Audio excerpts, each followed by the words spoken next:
자, 여러분 지난주 저희의 설교 제목이 뭐였죠? 내려오라였습니까? 가라였습니까? 내려오라였죠. 네, 내려오라. 저도 헷갈리네요. 오늘은 올라가라입니다. 열왕기상 1장이 내려오라였고 오늘 2장이 올라가라입니다. 반대의 개념이지만 성경은 이 이야기를 통해서 뭔가 하고 싶은 이야기가 있습니다. 오늘 우리가 읽었던 이 본문은 솔직히 우리가 성경을 기록한다면 이런 좀 부정적이고 세상에 뭔가의 시비를 제공하는 내용이라면 삭제를 해도 무관할 정도의 불편한 이야기입니다. 오늘 본문에 보실까요? 엘리사라는 엘리야의 제자죠. 엘리야가 이제 승천을 했거든요. 그리고 그 갑절의 영감이 엘리사에게 임했고, 엘리사는 엘리야가 했던 사역을 계승하면서 하나님의 선지자로의 부름을 받고 그 소명을 실천하고 있었습니다. 그러할 때에 23절에 한 지명이 나오는데 베델이라는 지명에 올라가게 되었습니다. 베델이라는 성읍에 가게 되었고, 그때 어떤 작은 아이들이 나와서 엘리사를 조롱하기 시작합니다. 그 내용은 뭐였을까요? 네, 저를 보시면 안 되고 성경을 보시면 나옵니다. 대머리여 올라가라. 대머리여 올라가라. 그 얘기를 듣고 아이들이 놀렸다고 엘리사가 화가 많이 났습니까? 아주 열받았습니까? 자, 24절에 보시면 엘리사가 뒤를 돌이켜서 그 아이들을 보면서 여호와의 이름으로 저주를 합니다. 여호와의 이름으로 축복하는 것이 아니라 여호와의 이름으로 저주를 해요. 이 저주라는 표현도 쉬운 표현이 아니죠. 그 아이들이 자기를 놀렸던 그 아이들을 저주하면서 그 저주의 결과가 뭐였냐면 수풀에서 곰 2마리가 나와서 아이들을 그냥 죽이는 것이 아니라 어떻게 해요? 찢어 죽입니다. 어떻게 사랑의 종교, 사랑의 하나님이 아니 애들이 좀 놀릴 수도 있지 뭐 애들이 이렇게 대머리어 놀렸다고 이렇게 죽이냐? 이게 이제 인본주의자들이 다 기독교를 공격할 때 너무 좋은 소재가 되는 거예요. 그러면 또 교회 다니는 저희들도 이런 본문 읽으면 이 낯이 좀 뜨거워지는 거죠. 이거 어떻게 된 거지? 이거 어떻게 설명을 해야 되지?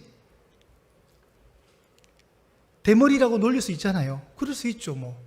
그런데 그랬다고 아이들을 죽여요? 그것도 아이들인데? 그것도 42명이나? 이건 굉장한 사건이죠. 그런데 이 사건이 기록되고 이 사건의 기록의 목적이 있는 것이죠. 그냥 이거 좀 불편해, 좀 지워. 이건 굳이 빼도 돼. 솔직히 여러분 베델에서 이 이야기 지웠다고 3장 이야기가 부자연스러울까요? 그냥 열왕기하 3장은 그냥 그대로 이어갈 수 있는 겁니다. 왜 그러면 이 기사가 기록이 되느냐?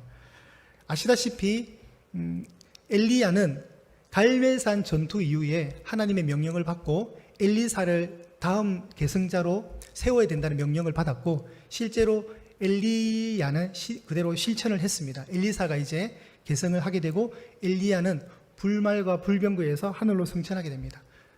이스라엘의 병거와 마병이라고 이렇게 외치면서 이제 엘리야가 가졌던 그 갑절의 능력이 엘리사에게 임했습니다.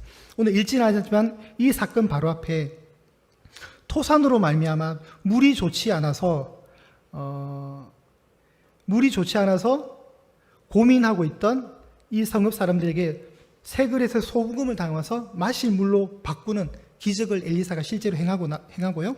그 물을 고친 사건 뒤에 오늘 본문이 그대로 자연스럽게 연결이 되는 거죠. 베델이라는 동네에 올라왔습니다. 베델은 베트엘이라 해서 하나님의 집이란 뜻입니다. 여러분 베들레헴이라고 들어보셨죠? 그러니까 베트가 들어가면 벳세다, 벳바게 뭐 이런 말들을 보면 다 베트는 히브리어로 할 때는 집이란 뜻이거든요. 엘은 하나님이니까 베트엘은 하나님의 집이란 뜻이 되는 거예요. 이 하나님의 집이란 아름다운 지명의 이름을 가진 곳에서 아주 거친 그리고 잔인한 사건이 오늘 기록이 되었다는 거죠. 철없는 아이들이 뭐 악의적인 마음 없이 그냥 놀렸던 이 이유만으로 속 좁은 선지자가 과민하게 반응한 이 사건일까요? 화를 못 참아서 자기 분에 못 이겨서 저주해서 아이들을 죽였다면 이 선지자 엘리사는 선지자로서의 자격이 없을 것입니다. 자질이 없을 것입니다. 만약에 개인의 자존심에 상처를 받아서 이 저주를 했고 아이들을 죽였다면 하나님은 이 엘리사의 저주에 반응을 안 해주셔야 맞죠. 그런데 하나님의 이름으로 저주했을 때 하나님이 실제로 곰 2마리를 통해서 아이들을 죽였다면 이 일은 뭔가의 의미가 있는 것입니다. 본문의 내용은 굉장히 과격해요. 그래서 과격하기 때문에 사랑의 종교라고 외치는 기독교는 인본주의자들, 특히 세상 사람들에게 아주 이 본문은 불편하게 공격을 받고 우리는 세상에 공격의 빌미를 제공하게 됩니다. 그렇지만 단순히 이 사건은 그냥 사건이 아닌 거예요. 우리도 우리 손주들 귀엽잖아요. 할아버지 할머니들 어이구 우리 강아지 이러면서 예쁘게 해주잖아요. 애가 그냥 강아지가 아니잖아요. 그죠? 그런 뉘앙스와 완전 다른. 그래서 대머리요 엘리사가 정말 대머리였을까? 비교적 나이가 젊었다고 유추하거든요. 엘리야로부터 계승을 받았기 때문에. 실제는 대머리가 아닐 수도 있고 실제로 대머리일 수도 있습니다. 그 당시에 엘리사가 사역했던 그 당시의 문화 속에 삭도는 율법이 금하는 것이었고요. 삭발은 오히려 이방 문화 사제들이 오히려 머리를 밀고 이방 종교를 우상 숭배할 때 보통 그런 행태를 많이 지었다 그래요. 그러니까 일부러 엘리사가 대머리가 되었을 이유는 없습니다. 인위적으로. 그렇지만 어쨌든 성경은 아이들의 입을 통해서 엘리사가 대머리라고 놀림을 받고 있다고 기록을 하고 있습니다. 그러면 이 아이들, 특히 성경에는 작은 아이들이라고 있거든요. 이 작은 아이들을 이 히브리 원문을 통해서 분석을 하면 굉장히 해석하기가 조금 난해해요. 그래서 3가지를 학자들이 얘기를 하는데 첫 번째 견해가 이 아이들이 누구냐? 선악을 분명하게 분별할 수 있는 자의식을 가진 청년으로 보는 견해가 있습니다. 확실한 지각이 있기 때문에 어떤 분명한 의도를 가지고 그럼 놀렸다는 게 되고요. 두 번째 해석은 12세에서 15세 우리 중고등부 아이들 정도의 청소년으로 보는 견해가 있습니다. 어른도 아닌 아이들까지도 이런 선지자를 조롱했다는 사실, 전혀 두려워하지 않았다는 사실에 놀라울 따름이고요. 정말 마지막으로 양보해서 정말 지각이 없는 정말 어린아이일까 이렇게 견해를 볼 수가 있는데 대체로 견해는 청소년 이상의 나이가 좀 있는 아이로 분석을 합니다. 그런데 어떻게 이렇게 잔인할 수 있습니까? 조금 놀렸다고 이렇게 해도 되나요? 이 베델은 하나님의 집이었는데 이 베델에서 지금 그 이름값이 상실된 이 시대의 배경을 우리가 고민해 볼 필요가 있습니다. 베델은요 여러분 야곱이 밧단 아람으로 갈 때 돌베개를 베고 돌을 베개 삼아 자던 곳이었고 사닥다의 환상을 보았던 곳이고 아브라함에게 주신 언약이 야곱에게 갱신되는 축복의 장소였고요. 그의 이름 야곱이 이스라엘로 나중에 훗날 바뀌는 장소이기도 했습니다. 사무엘은 이곳을 영적 거점 도시로 삼아서 순회 사역을 했던 곳이고요. 엘리야 시대 때는 선지자 학교가 세워졌던 정말 이름 그대로 벳델 하나님의 집이었습니다. 그런데 아이러니하게도 이제 이 베델은 어떤 곳이 되었냐면 솔로몬 이후에 남북이 분열되면서 일대 왕이었던 여로보암이 이제 남쪽에 예루살렘 성전을 찾아가지 못하도록 하기 위해서 단과 베델이란 두 남과 북 가장 최북단 최남단 그 장소에 금송아지를 세워요. 그리고 그 금송아지를 하나님이라 하면서 섬기라고 했습니다. 그 최남단 북이스라엘의 최남단 남유다의 최고 국경 접변 지역이었던 베델에 금송아지를 신상을 만들었습니다. 이제 그때부터 베델은 정말 아이러니하게도 하나님의 집이 아니라 이제 바알과 아세라의 집이 되어버렸습니다. 이제는 하나님을 조롱하는 도시의 대명사가 되었고 베델은 이미 하나님을 조롱하는 문화 속에서 타락하고 있었습니다. 하나님을 거룩한 분으로 인정하지 않고 선한 것을 경멸하고 혐오를 가르치는 아주 이상한 곳이 되었습니다. 이 베델에서 벌어진 사건, 올라가라. 어떤 의미일까요? 올라가라. 좋은 말이 아닙니다. 네 길을 계속 가든 하늘로 올라가든 쉽게 말하면 너도 엘리야 너희 스승처럼 우리에게서 꺼져버리라는 내용을 담고 있습니다. 이게 올라가라의 의미입니다. 그래서 엘리야가 승천했다는 이 사실을 풍자하는 이야기가 되고요. 엘리야로부터 영적 승계를 물려받은 엘리사의 권위를 무시하는 것이고 동시에 그 엘리사를 세우신 하나님의 권위에 도전하는 발언입니다. 그래서 심각하다는 겁니다. 아이들의 조롱은 엘리사의 인격뿐만 아니라 하나님이 주신 소명마저도 비웃는, 그래서 대적하는 멘트였죠. 대머리여 올라가라, 대머리여 올라가라. 여러분, 오늘날에도 예수 그리스도의 죽으심과 부활하심과 승천하심, 주님의 재림과 그 재림 가운데 우리가 만나게 될 그 은혜의 영광을 비웃는 사람들이 있습니다. 우리도 이런 문화 속에서 살고 있고 21세기 베델 문화 속에서 그리스도인이 저와 여러분이 살고 있습니다. 하나님이 이 저주를, 이 조롱을 이제 곰을 통해서 심판합니다. 여러분, 곰은 낭만적인 동물이 아닙니다. 굉장히 크고요. 상상을 초월합니다. 잔인하기도 하고요. 하나님이 심판의 도구로 이 곰 2마리를 사용하셨고 42명의 아이들은 죽었습니다. 오늘 본문에 잘 보시면 42명뿐만 아니라 이미 아이들이 많았음을 알 수 있는데 24절 중간에 보시면 아이들 중에 42명이 찢겼습니다. 그러니까 아이들 중에 42명만 죽고 다른 아이들이 막 죽어갈 때 도망갔던 아이들이 있었던 거예요. 그러니까 그 심판을 피해서 도망갔던 아이들 하면 정말 한 60명, 70명 이상 되는 아이들이 하나님이 세우신 엘리사를 조롱했던 거예요. 대머리여, 대머리여, 올라가 버려라고. 너도 꺼져 버려라고. 그래서 이것은 단순히 놀림거리 수준이 아니라 이제 하나님을 대적하는 겁니다. 그런 문화가 베델에서 있었습니다. 아합이 이세벨과 결혼하게 되었고 이 이세벨이 자신이 모시던 우상을 이 북이스라엘에 가지고 왔다고 제가 그랬죠. 그러니까 이제 아합과 이세벨에 의해서 이 왕권에 의해서 이제 바알 선지자와 아세라 선지자가 완전히 보호를 받고 국가가 아주 그냥 조직적으로 이들을 육성하는 거예요. 그러니까 갈멜산에 올라오라 할 때 바알 선지자가 450명이 있었다는 걸 알 수 있고 아세라 선지자 400명이 있었다는 걸 알 수 있잖아요. 그 사이즈가 결코 작은 숫자가 아닙니다. 하나님은 잊어버리고 하나님은 섬기지 않고 하나님께 제사하지 않고 하나님께 집중하지 않고 이제 우상만 찾는 북이스라엘 왕국이 되었던 거죠. 동맹을 위해서 시돈의 공주였던 이세벨과 결혼했던 아합은 정치적으로는 안정과 국력은 안정되었지만 종교적으로는 굉장히 타락했던 것이었습니다.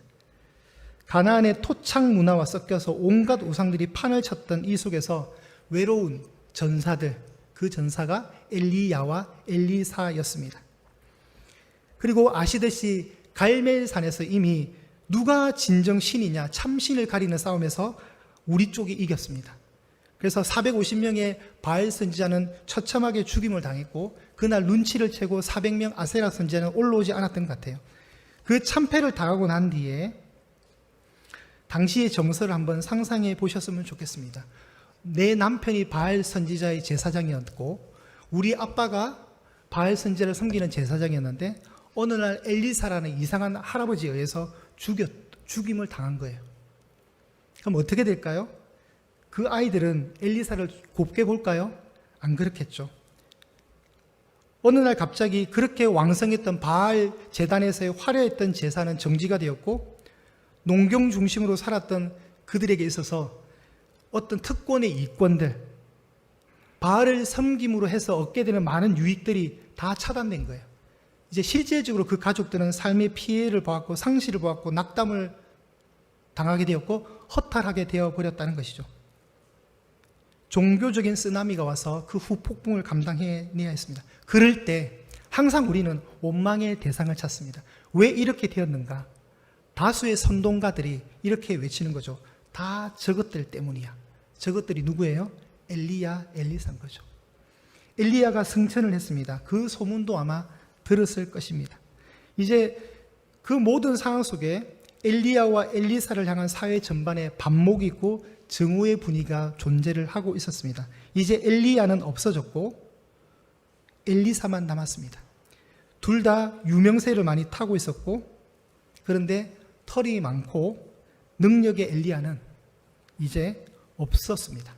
상대적으로 약한 선지자, 상대적으로 만만하게 보이는 엘리사가 어느 날 베델에 들어오게 된 것이죠. 마치 보호자가 없는 것처럼 보이는 엘리사를 향해서 작심하고 적개심을 품은 아이들이 나와서 대머리야 올라가라, 대머리야 올라가라고 놀렸던 것입니다. 그래서 이 상황은 그냥 쉬운 상황이 아닌 겁니다. 이 베델의 분노가 이 엘리사에게 쏟아졌던 것입니다. 그래서 유추하기는 그냥 우발적으로 일어나는 일이 아니라 사전에 철저하게 계획되고 한 사람을 우롱하기 위해서 철저하게 준비된 모습으로 생각해 볼 수가 있습니다. 솔직히 엘리야는 굉장히 두려운 존재거든요. 이 사람들 입장에서는. 그런데 그 엘리사의 카리스마가 이제 없고 그의 제자인 엘리야가 나타났던 것이죠. 그래서 억압되어 있던 감정이 표출이 되었습니다. 그래서 대머리여 올라가라를 더 적나라하게 우리가 번역을 하면 이렇게 됩니다. 너희 네 스승 엘리야처럼 너도 성천해라. 너도 정말 보기 쉽다. 재수 없다. 하늘이든지 어디든지 제발 꺼져버려라. 이것이 이 말 속에 담겨있는 진의입니다. 그렇다면 여러분 보십시오. 이 조롱은 엘리사에게로만 끝나는 것이 아니라 이 조롱은 그대로 역사 속에서 재현된다는 사실을 우리가 발견하게 되는데, 엘리사의 머리를 조롱했던 이 조롱은 우리를 위해서 오신 예수님이 빌라도의 신문 이후에 신문을 받는 과정에서 마태복음 기록을 보면 그대로 당하고 있음을 볼 수 있습니다. 27절부터 제가 30절을 읽어드리겠습니다. 이에 총독의 군병들이 예수를 데리고 관정 안으로 들어가서 온 군대를 그에게로 모으고 그의 옷을 벗기고 홍포를 입히며 가시관을 엮어 그 머리에 씌우고 갈대를 그 오른손에 들리고 그 앞에서 무릎을 꿇고 희롱하여 이르되 유대인의 왕이여 평안할지어다 하며 그에게 침 뱉고 갈대를 빼앗아 그의 머리를 치더라. 여러분, 엘리사 때랑 하나도 바뀐 게 없죠. 역사는 정말 반복되는 것 같습니다. 악의 세력은 이렇게 신실한 믿음의 사람들을 괴롭히고 있습니다. 엘리사의 머리를 조롱했던 그들이 그대로 지금 예수님을 조롱하고 있습니다. 유대인의 왕이여 샬롬할지어다. 이게 진짜 샬롬을 비는 겁니까? 조롱이죠, 조롱. 그래서 이 조롱의 대가는 심판이었습니다. 자, 우리 열왕기하 1장과 열왕기하 2장을 한번 비교를 해드리겠습니다. 한쪽 편은 엘리야 이야기고 한쪽 편은 엘리사의 이야기입니다. 한쪽 편에서는 내려왔습니다. 한쪽 편에서는 숲에서부터 나왔습니다. 불이 내려왔고 암콤 둘이 나왔습니다. 하늘부터 왔고 숲으로 와서 불로 살라버렸고 이쪽은 찢어버렸습니다. 둘 다 동일한 심판의 기사입니다. 어떻게 성경이 이렇게 치밀하게 기록을 한지 모르겠습니다. 다 불신에 대한 심판입니다. 예수님이 십자가에서 내려오보라는 조롱을 받죠. 근데 열왕기하 내용과 차이가 있다면 불을 통해서 곰을 통해서 심판받아 죽었지만 우리 예수님은 심판을 통해서 당신이 그 심판을 다 받으셨습니다. 그래서 그 결과로 우리가 살게 되었다는 은혜만 차이가 있을 따름입니다. 사랑하는 여러분, 이 세상의 사람들을 분류하려면 딱 두 가지로 분류할 수 있습니다. 이것은 성경의 관점이에요. 성경은 이 세상을 딱 두 부류로 나눕니다. 첫 번째, 흙에 속한 사람, 두 번째, 하늘에 속한 사람. 흙에 속한 사람은 흙에서 태어나서 흙에서 나는 양식을 먹다가 흙으로 돌아갑니다. 그러나 하늘에 속한 사람은 흙에서 나와서 예수 그리스도라는 생명의 떡을 먹으며 하늘로 올라갑니다. 그것이 차이입니다. 예수 그리스도의 생명이 있는가 없는가가 성경이 나누는 부류법입니다. 그런데 문제는 뭐냐면 예수의 생명이 없는 자가, 흙에 속한 자가 하늘에 속한 자를 갑질한다는 겁니다.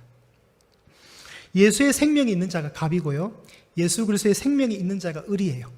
그래서 항상 이 갑을 관계 속에서 을은 갑에게 늘 당하고 삽니다. 그런데 중요한 것은 예수님이 오시면 이 영원한 악은 심판이 될 것이라는 사실입니다. 성경이 그대로 보여주고 있습니다. 예수님이 오셔서 이렇게 하실 것입니다. 계시록 19장 19절에서 20절 말씀과 20장의 말씀을 제가 읽어드리겠습니다.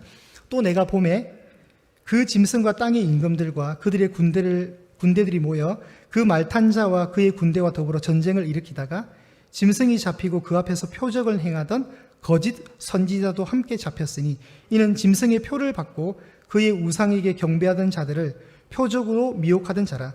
이 둘이 산채로 어디에 들어갑니까? 유황 불 붙는 못에 던져집니다. 어떤 그림이냐면 악의 심판 최종의 모습입니다.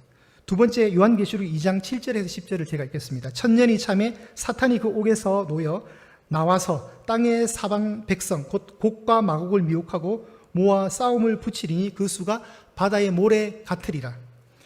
그들이 지면에 널리 퍼져 성도들의 진과 사랑하는 성을 두르매 하늘에서 불이 내려와 그들을 태워버리고 또 그들을 미혹하는 마귀가 불과 유황못에 던져지니 거기는 그 짐승과 거짓 선지자도 있어 세세토록 밤낮 괴로움을 받으리라. 여러분, 예수님이 오시면 구원도 있지만 반대편에서는 어떤 게 일어납니까? 심판이 일어납니다. 땅에 속한 자, 흙에 속한 자는 이 심판을 받게 되는 것이고 하늘에 속한 저와 여러분은 구원을 받는다는 사실을 믿으시기를 바랍니다. 분명히 갈리게 될 것입니다. 사탄은 패망하게 되고요, 우리는 승리하게 됩니다. 성경은 너무나도 확증된 미래의 결과를 계시를 통해서 이 기록을 통해서, 문자의 기록을 통해서 우리에게 보여주고 있습니다. 오늘 우리가 이 말씀 속에서 한 가지 붙들 수 있는 사실은 뭘까요? 사랑하는 여러분, 믿음에 자신감을 가지시기를 축복합니다. 여러분이 틀리지 않다는 사실, 여러분이 끝에 가면 내가 틀리지 않았구나를 깨닫는다는 사실을 붙드실 수 있기를 바랍니다. 믿음의 자신감을 가지십시오. 세상이 여러분을 갑질할 때 그건 당연한 거예요. 여러분, 예수님이 조롱당했다면 하물며 예수님을 믿기로 작정한 우리는 당연히 조롱받는 것입니다. 세상이 여러분 때리잖아요. 그냥 맞으십시오. 싸우지 말고 예수님처럼 지는 모습으로 가셔야 됩니다. 그러나 그 지는 모습은 끝에 승리를 알기 때문에 그런 것입니다. 예수님을 믿었는데 끝에 이김도 없고 완벽한 구원도 없고 그런 결과를 우리가 본다면 우리가 왜 신앙생활을 하겠습니까? 그런데 우리에게 놓여있는 마지막 끝모습이 너무나도 완벽하다는 사실, 그래서 우리에게는 믿음의 자신감이 필요합니다. 절대로 여러분 흔들리지 마십시오. 우리가 함께 부르게 될 찬송가 341장의 가사를 잘 제가 묵상하기를 권면해 드립니다. 십자가를 내가지고 주를 따라갑니다. 이제부터 예수로만 나의 복에 삼겠네. 세상에서 부귀영화 모두 잃어버려도 주의 평안 내가 받고 영생복을 받겠네. 주도 곤욕 당했으니 나도 곤욕 당하리. 여러분, 이 사실이 성경이 일러주는 사실입니다. 우리는 싸우는 존재가 아니라 그냥 세상이 때리면 맞는 존재입니다. 세상 사람 간사하지만 예수님은 진실하십니다. 예수님이 나를 사랑하사 빛난 얼굴 보이면 우리가 끝날에 그래 되겠죠. 원수들이 미워해도 염려할 것 없겠네. 뺨을 맞고 지는 싸움이지만, 지는 모습으로 가는 싸움이지만 우리는 염려할 필요가 없다는 사실. 내가 핍박당할 때에 주의 품에 안기고 세상 고초 당할수록 많은 위로를 받겠네. 주가 주신 기쁨 외에 기뻐할 것 무엇냐? 주가 나를 사랑하니 기뻐할 것 뿐이세요. 여러분, 하나님이 여러분을 사랑하십니다. 그럼 된 거잖아요. 그럼 된 거잖아요. 주님이 주시는 기쁨이 있습니다. 여러분, 이 기쁨을 마음껏 누리시고 부디 세상이 여러분을 조롱한다 할지라도 기죽지 마시고 믿음의 자신감을 회복하시기를 소망합니다. 반주해 주십시오.